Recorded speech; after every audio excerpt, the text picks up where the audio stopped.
the sardine can as usual. 1, 2, 3, 4, 5, 6. And the luggage on the back. So that's what I was saying before. You can count them off the seats. 1, 2, 3, 4, 5, 6. Kuya? Yeah. Yeah, very efficient pedicab. Salamat. Check out all the traffic from construction. Congestion. Exciting. The road's nearly finished. We got half done. Maybe 1 or 2 months it'll be finished. Yeah, tomorrow. Yeah. 3 to 7. Yeah. Okay guys, down at Robinson's again. Catch up with my mate Jess again. Boys night. Have a good catch up. I was just talking to the security guard.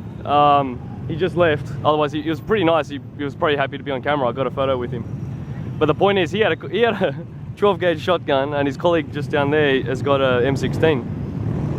And I said, Kuya, how come you have M16? Like, how come you're so heavily armed? And he says, obviously for security, but it's backup for armored cars and high risk robberies. And he's saying there's this other mall called Hypers. He said just the other day, the guards got robbed.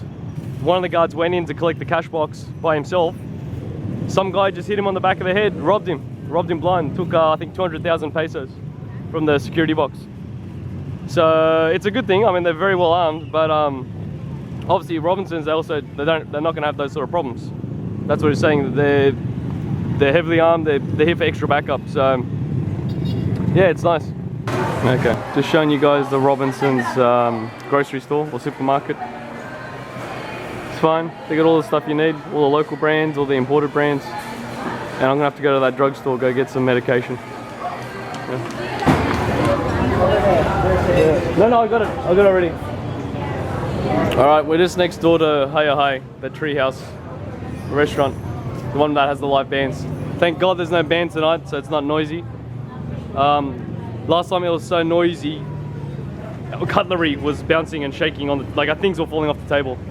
The ground was vibrating. Anyway, that was just them. That's very common in Philippines. They do things very loud. I'll show you guys. So this is the next door. I believe it's the same owners. And I got to try this chicken over here. But anyway, that's something totally different. Yeah.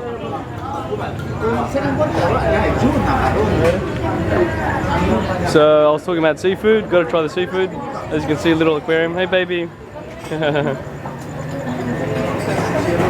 And we already ordered some really nice food. We go down here.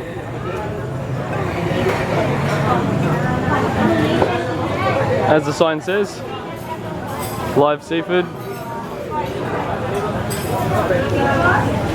What do we got?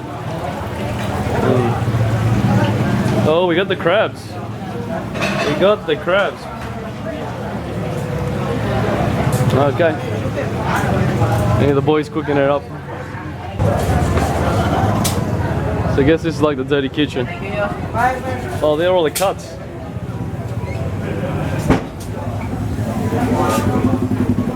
You see in the window. Fantastic, huh? Char grilled. You know, I love the charcoal because it really seals in the flavor.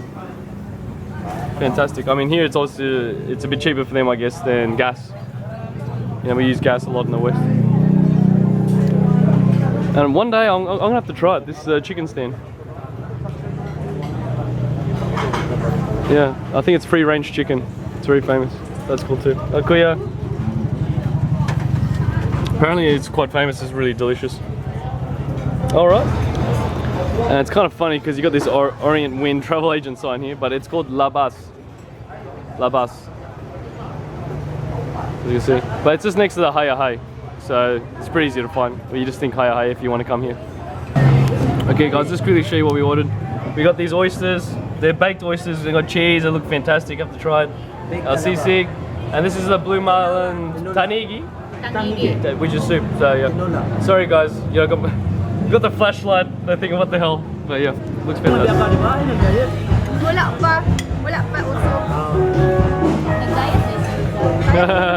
Diet? What do you mean you're on a diet?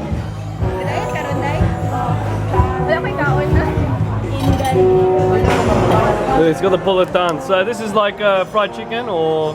Butter chicken. Butter chicken. Battered chicken. But what were you saying in Australia? If you have buttered wife in Australia, we have buttered chicken here. I hope you guys got that one. It's a bit loud. I'm gonna have to we're gonna have to do an interview, man. So No, man. at some point. I'm camera shy. I wanted to ask you. You're a nurse, yeah?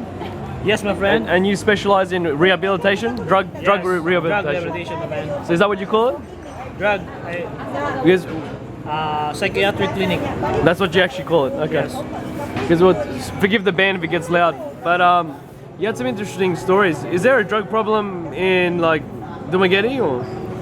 Too much drug problem here. Okay, what is it? Is it shabu or like amphetamines or? It's like a form of methamphetamines, and we call it poor man's cocaine. And the Okay. street name for it is Shabu.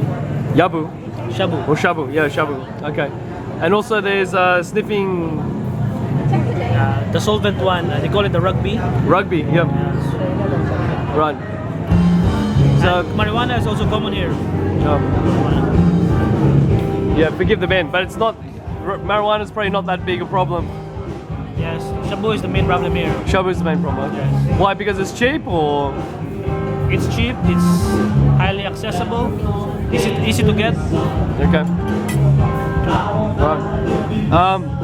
Do you want to share the story of the guy you did a pickup? Sometimes you used to do pickups, not anymore. Yes, not anymore because now I'm married. Yeah. So what's a pickup? What's a drug pickup? You have to pick up the patient so that he can be treated in our facility before the syndicate or he should be treated immediately, because if it's too late, he will be crazy already, Yeah. like that, or he will be shot, Right. or he will be in prison. So his family is concerned. They want him to be Because it's like an treated. intervention. intervention. Yeah, yeah. So my job is very hard, very challenging, but I'm a very patient man, Yeah. and I love my job. I love I love what I do. What do you love it? Like, what do you do it? You know, picking up drug addicts and junkies and all that sort of stuff. Making a change here in Dumaguete. That's why I love it. No, it's nice. So I know it's a bit loud with the band. Can you quickly tell the story of the pickup you did? The guy who had the Yes, when we went there, actually that guy was selling drugs, and the local armies are also getting drugs from him so that they can go to the mountains, have the energy to fight the rebels and all of that. And when the army don't have money, they will use their weapons as a form of payment. right. They'll sell the weapons. They'll trade the Yes, weapons yes. for drugs. Yeah. And what happened when I went there? He has weapons in his bedroom, and luckily I catch him as soon as possible. He didn't get his weapon. Yeah. If that's the case, he got Because his you guys weapon. fought for a long time. Yeah. You were Yes. rolling around. And after that, he was treated already. He said to me, "Sir, I'm thankful that I didn't get my weapon, because if I did and I shot you, I could have not forgiven myself for what happened." Didn't he have an armory? He had a BAR. Yes, he has an armory. He has a BAR, he has a Thompson, he has a Garand, he has a 45 9mm pistol, And he had hand a grenades box too. of hand grenades. Because man, you could have pulled the pin on a hand grenade. Yes, That would have been messy. I could not have been right here, right now. So what happened on the road? You had to take him out. Take him out, like a. Did like you in put the- him through the window or what? at the back of the car, Yeah. placing him in handcuffs? But how did you get him outside? Did you throw him through the window or? My brother helped me open the door, then I drag him inside in the Yeah. car. Literally. That was drag crazy, man, because he had hand grenades and everything. Yeah. Yeah. So yeah. All right. Cool. Well, that's a good interview. But I just want to Thank you, share that man. so there really is a drug That's problem one in. part of my life, and I love to share. But I just wanted to cover that there's a drug problem in Philippines. Yeah. Clearly, yes. The shabu. Yeah. Shabu. And amphetamines. Yeah. Amphetamines. And do they smoke it or they inject it or what? They smoke it usually. Some used to inject it, and Yep. it's very dangerous. So it's toxic, and they could be overdosed Yep. and die immediately. So one form of using it is through inhaling it through the mouth using a improvised tutor.